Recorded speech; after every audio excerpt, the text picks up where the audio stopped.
Bem-vindos, crentes e descrentes, ao nosso canal. Eu sou o professor Marcos e esse é o nosso curso de Teologia Bíblica.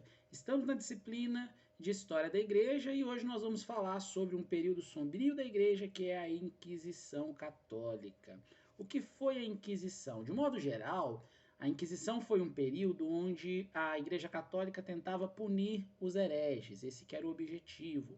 Ela ocorreu principalmente no século XII depois de Cristo e ela teve alguns precedentes. Sempre que nós falarmos sobre heresia, né, a história da igreja está recheada de combates à heresia. Nós vimos isso desde o período apostólico, passando pelo período dos apologistas, abordamos dentro de Agostinho de Hipona. Existem outros pais da igreja também, outros teóricos, né, que eles vão falar sobre a questão do combate à heresia e da condenação dessa heresia.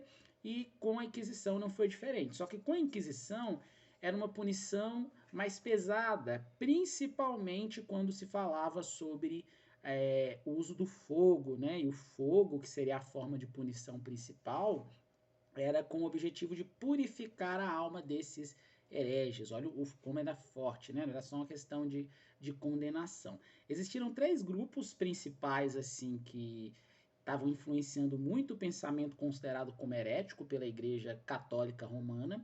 Um deles é chamado de paulicianos, os paulicianos porque eles acreditavam somente no Novo Testamento, nos evangelhos e nas cartas de Paulo. Eles eram dualistas, então eles também traziam aquela noção de que existe, né, deve existir uma desconsideração entre a alma e a matéria. Deus criou a alma, mas Deus não criou a matéria, porque a matéria é algo mal. Então tinha muito esse pensamento dualista que era utilizado de forma ferrenha por eles, pelos paulicianos. Era um dos grupos que era muito perseguido pela igreja. Ele vai surgir por volta do século VII depois de Cristo, e os pensamentos e doutrinas que eles vão propagar serão muito combatidos pela igreja. Outro grupo, que é o grupo dos cátaros, cátaro, uma palavra que vem principalmente do grego, que significa puro, pureza. Esses cátaros eles buscavam meio que, vamos comparar, né, com um renascimento do donatismo. Lembrem-se que o donatismo que foi combatido por Agostinho de Hipona, que nós estudamos naquela aula dentro da história da igreja sobre Agostinho de Hipona, tinha uma ideia de uma super santidade, né? E que essa super santidade ela tornava-se necessária principalmente para os ministros da palavra, para os sacerdotes. E quando vem essa ideia dos cátaros, eles se desenvolvem principalmente na França e na Itália, mas um pouco mais na região da Itália. Os cátaros eles falam muito sobre a abstinência, então a questão da abstinência sexual, a questão de prática vegetariana, porque eles não consumiam carne. Muitas doutrinas cristãs com foco vegetariano na época, né, da Idade Média, elas vão ser muito influenciadas pelos cátaros. Um outro grupo é o grupo dos valdenses. Valdenses é por causa da figura do seu líder, né? O líder famoso chamado Pedro de Valdo. Na visão de Pedro de Valdo, não era necessário ter ali uma submissão aos líderes, aí falando dos bispos, sacerdotes, ao papa, né? E ele vai ser condenado e expulso da igreja católica, da igreja cristã na época. Quando ele vai ser condenado, os valdenses, que são aqueles que passam a seguir os ensinamentos, as doutrinas e pensamentos de Pedro de Valdo, eles vão se reunir e vão formar uma igreja que inclusive alguns preceitos dos valdenses vão ser utilizados nas igrejas que vão surgir no período da Reforma Protestante, né? Lá no século XVI. O que tem de interessante é que a igreja dos valdenses existe até hoje, principalmente na Itália, mas também no Uruguai tem a igreja dos valdenses. Alguns outros países da Europa possuem a igreja dos valdenses, mas não na mesma intensidade que na Itália, e na América nós temos no Uruguai. A Inquisição ela vai ocorrer, então, para combater esses grupos chamados de grupos hereges, né? Esses grupos que iam contra a doutrina dita ortodoxa da igreja cristã da época, desse período medieval, principalmente no século XII. Ela vai ser impulsionada por duas figuras famosas, principalmente por um papa conhecido como Papa Lúcio III. mas vai ter um outro Papa que também tem terceiro aí no seu codinome religioso, né, no seu título, que vai ser o Papa Inocêncio III. O Papa Inocêncio III, ele vai emitir uma bula, e a bula são recomendações de ordem do Papa que devem ser seguidas. Ele vai emitir uma bula falando sobre o julgar e o condenar ali os muitos hereges. E aí muitos datam o ano de 1199 como o ano que vai começar edito sobre a Inquisição, mas o certo é que ela vai se oficializar no famoso Concílio de Latrão IV.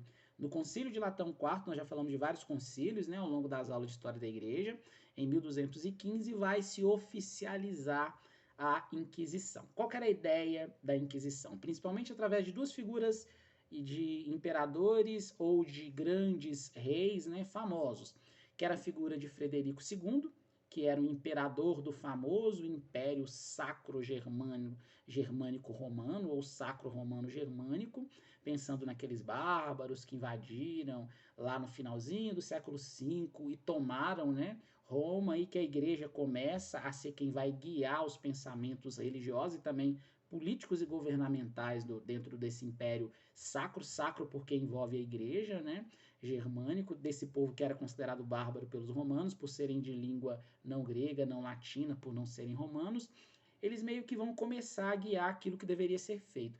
Frederico II, junto com o rei da França, conhecido como Rei Luís VIII, eles serão duas figuras importantíssimas de governantes que vão definir como que deveria ser a Inquisição. Inclusive, a pena através de fogo, quem vai definir ela é o imperador Frederico, muitos acreditam por volta de 1222. O fato é que o século XIII, né, o século XII começa, mas efetivamente no século XIII vai ser um século sangrento na história da igreja, porque no século XIII vão ocorrer muitas coisas horrendas, né, por causa da Inquisição.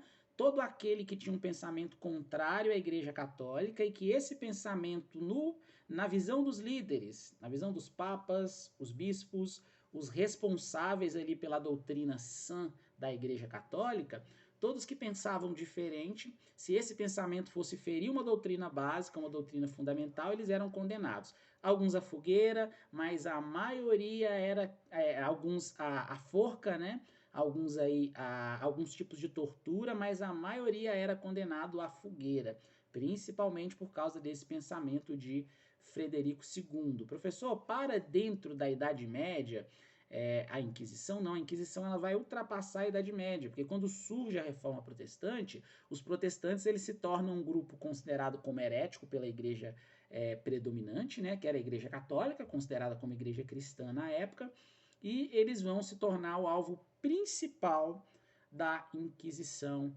Católica. Existiu a Inquisição Protestante? Também existiu, e aulas mais à frente a gente vai falar um pouco sobre isso. Mas a Inquisição que toma um espaço maior é a Inquisição Católica, principalmente a famosa Inquisição Espanhola, por mais que a Inquisição também vai tomar espaço na França, na Itália, na Alemanha e até no Brasil, hein? O Brasil da época imperial aí. Mas onde ela vai ficar mais famosa mesmo vai ser lá na região da Espanha. Então hoje nós falamos sobre a Inquisição. É um período considerado um período negro, né, dentro da teologia cristã e principalmente dentro da história da igreja, mas importantíssimo para que a gente venha entender quais eram os métodos e meios de combate naquilo que a igreja dominante da época, a igreja cristã, que era a igreja católica apostólica romana, acreditava que era pensamento herético. Na próxima aula nós vamos fechar o entendimento sobre a Idade Média cristã, esse período que por muitos é considerado como o período da Idade das Trevas, mas que trouxe uma contribuição imensa e importantíssima para um período que nós vamos falar mais à frente, que é a Reforma Protestante. Aguardo vocês.